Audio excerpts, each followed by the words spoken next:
Wednesday the 7th of February 2024. First reading. Reading from the first book of Kings.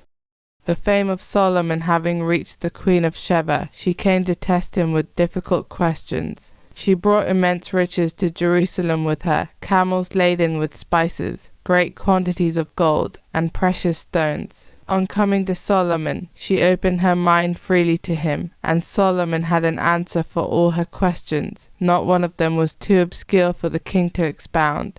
When the queen of Sheba saw all the wisdom of Solomon, the palace he had built, the food at his table, the accommodation for his officials, the organization of his staff and the way they were dressed, his cupbearers, and the holocausts he offered in the temple of the Lord, it left her breathless, and she said to the king, "What I heard in my own country about you and your wisdom was true, then. Until I came and saw it with my own eyes, I could not believe what they told me. But clearly they told me less than half. For wisdom and prosperity you surpassed the report I heard. How happy your wives are! How happy are these servants of yours who wait on you always and hear your wisdom. Blessed be the Lord your God who has granted you his favour, setting you on the throne of Israel. Because of the Lord's everlasting love for Israel, he has made you king to deal out law and justice." And she presented the king with 120 talents of gold and great quantities of spices and precious stones. No such wealth of spices ever came again as those given to King Solomon by the queen of Sheba.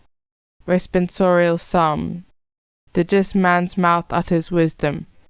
Commit your life to the Lord. Trust in him and he will act, so that your justice breaks forth like the light, your cause like the noonday sun.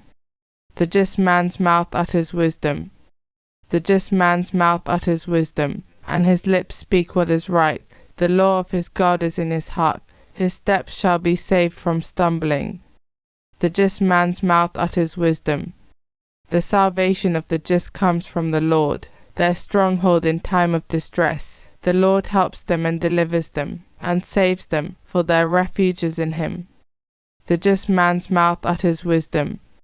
Gospel acclamation.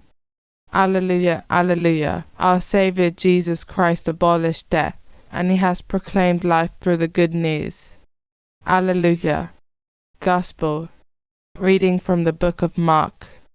Jesus called the people to him and said, "Listen to me, all of you, and understand. Nothing that goes into a man from outside can make him unclean. It is the things that come out of a man that make him unclean. If anyone has ears to hear, let him listen to this." When he had gone back into the house, away from the crowd, his disciples questioned him about the parable. He said to them, "Do you not understand either? Can you not see that whatever goes into a man from outside cannot make him unclean, because it does not go into his heart but through his stomach and passes out into the sewer?" Thus he pronounced all foods clean. And he went on, "It is what comes out of a man that makes him unclean. For it is from within, from men's hearts, that evil intentions emerge: fornication, theft, murder, adultery, avarice, malice, deceit, indecency, envy, slander, pride, folly. All these evil things come from within and make a man unclean." Gospel of the Lord.